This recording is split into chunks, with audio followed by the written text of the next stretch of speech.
लासलगाव कांदा मार्केट प्रहार संघटनेने पाडले बंद।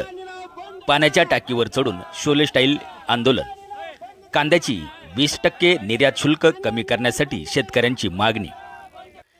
केंद्र सरकारने कांद्याच्या निर्यातीवर लादलेले 20% शुल्क कमी करावे व नवीन कांद्याची आवक वाढत असल्याने बाजारात कांद्याचे भाव सातत्याने घसरत असल्याने परिणामी शेतकऱ्यांना आर्थिक नुकसान सहन करावे लागत आहे।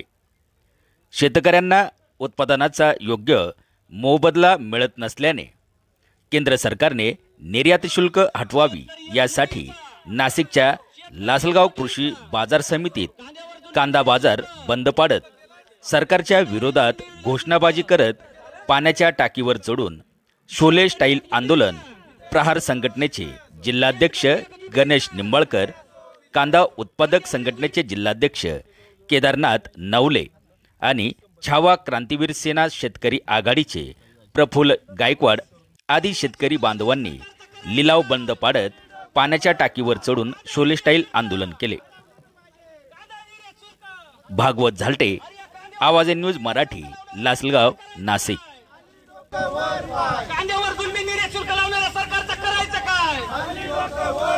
कांदा निर्यात शुल्क, कांदा निर्यात शुल्क। नंतर आता जर वेळ आली 2 पैसे घडण्याची, आताशी आवक वाढायला सुरुवात झाली साहेब, आणि त्यात जर 12 रुपये कांदा पुकारला गेला, 11 रुपये कांदा पुकारला गेला, हाताशी काही लागत नाही। तुमचं 25 आणि 26 रुपयापर्यंत खर्चाची रक्कम गेली आणि 12 रुपयात कांदा विकायचा। तरी आमची विनंती आहे तुम्हाला की साहेब यामध्ये आपण स्वतः लक्ष घालावं, आपलं असलेलं एकंदरीत स्किल वापरून।